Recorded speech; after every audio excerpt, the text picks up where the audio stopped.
Jutting out into the warm waters of the Persian Gulf is a small desert peninsula that, in a single generation, transformed itself from one of the poorest corners of Arabia into one of the richest nations on earth, Qatar. You may remember it as the host of the 2022 World Cup, the first ever held in the Arab world, played in air-conditioned stadiums built from scratch in the desert. But in 2026, Qatar is back at the World Cup, and this time, it qualified the hard way. This is Qatar seen from above. Welcome to Aerial Atlas.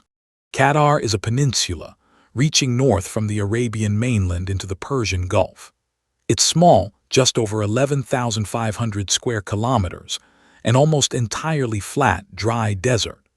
There are no rivers, almost no rainfall, and brutal summer temperatures that regularly soar past 45 degrees Celsius. To the south lies its only land border with Saudi Arabia. In every other direction, the shallow, oil and gas-rich waters of the Gulf. It is one of the hottest, driest, and least likely places on Earth to build a gleaming global city. And yet, that is exactly what Qatar has done, in the space of just 50 years. For most of its history, Qatar was a land of nomadic Bedouin tribes and small fishing and pearling villages clinging to the coast. Life was hard, and for centuries the entire economy rested on a single, dangerous trade: pearl diving. Men would dive again and again on a single held breath into the warm Gulf, searching the seabed for oysters. It was brutal, often deadly work. Then, in the 1930s, the invention of the cheap Japanese cultured pearl caused the world's natural pearl market to collapse almost overnight, and Qatar was plunged into deep poverty.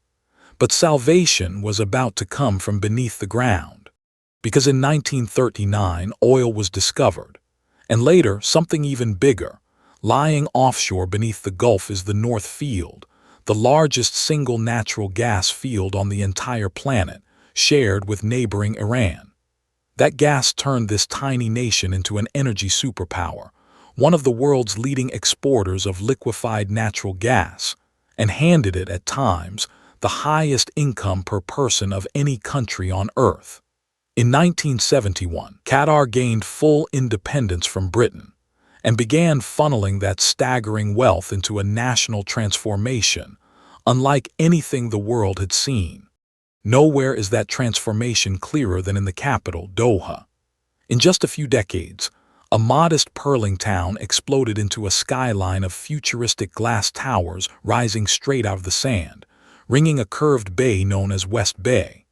8-lane highways, artificial islands like the Pearl, an entirely new planned city called Lusail, museums, universities, and stadiums all seem to materialize almost overnight.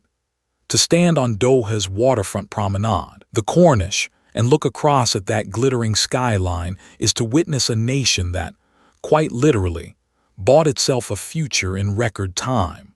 But Qatar has been careful to anchor all that newness in heritage.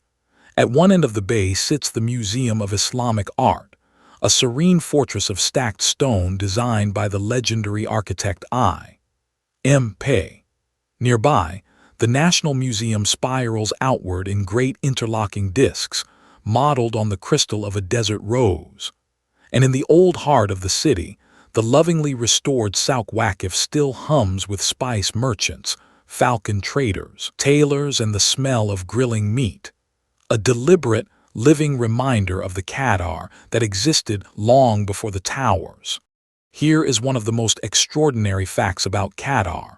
Of its roughly 3 million residents, only around 1 in 10 is actually a Qatari citizen. The overwhelming majority are foreign workers, from India, Nepal, Bangladesh, the Philippines, Egypt, and beyond, the people who physically built, and who now run and serve this entire country. It makes Qatar one of the most diverse populations anywhere on the planet, a place where dozens of languages are spoken on every street and construction site, even as Arabic remains the official tongue and Islam the very heart of national life. Beneath the skyscrapers, Bedouin traditions still run deep. Qatar fiercely treasures its heritage of falconry, hunting with trained falcons across the open desert, where a single prized bird can be worth a fortune. Alongside it are Arabian horses, camel racing, now run with tiny robot jockeys strapped to the camels' backs, and the wooden dhow boats that once carried pearls and still line the harbor. And the majlis, a gathering room where people sit to drink coffee, talk, and settle matters, remains the social bedrock of Qatari life, a thread of the old world woven right through the new. Qatari food carries the flavors of the Gulf and the ancient spice routes beyond. The national dish is matchbis, fragrant spiced rice slow-cooked with meat or fish, dried lemon, and a warm blend of cardamom, saffron, and cinnamon. There's haris, a smooth, comforting porridge of pounded wheat and meat, fresh hammer pulled straight from the Gulf, sweet dates eaten by the handful, and fueling the entire country day and night, karak, a strong, sweet, milky tea sold at roadside stalls on practically every corner. With its enormous wealth, Qatar has done something unusual for such a small state. It has bought itself a giant voice on the world stage. It founded Al Jazeera, one of the most influential news networks in the Arab world. It built Qatar Airways into a global airline, and Doha's airport into a major hub between East and West. Through its sovereign wealth fund, it has invested in everything from European football clubs and luxury London landmarks to world-leading universities at home, methodically turning finite natural gas into lasting global influence, and a peninsula of 3 million people into a name absolutely everyone knows. And beyond the city, the desert still rules. Drive south from Doha and the flat sand soon swells into great rolling dunes, and at Khor al-Adaid, the famous inland sea, those dunes tumble right down into the waters of the Gulf, a rare and beautiful meeting of desert and ocean found in only a handful of places on Earth, protected as a natural reserve. It's a striking reminder that for all its glass, steel, and air conditioning, Qatar is, at its very core, still a desert nation, shaped by sand, sea, and an unforgiving sun. Which brings us at last to football. In 2022, Qatar became the first Arab nation ever to host a World Cup, pouring its gas wealth into gleaming, climate-controlled stadiums and staging an entire global tournament in the desert. But as the host nation, its team qualified automatically, without kicking a competitive ball. This time, it's different.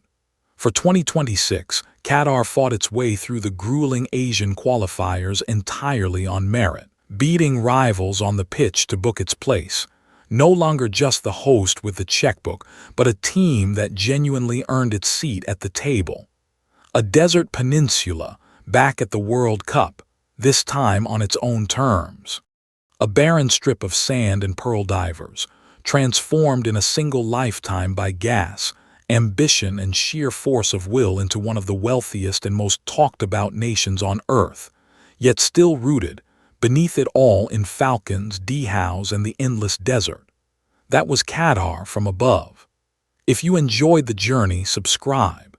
Here on Aerial Atlas, we fly over a new country every day.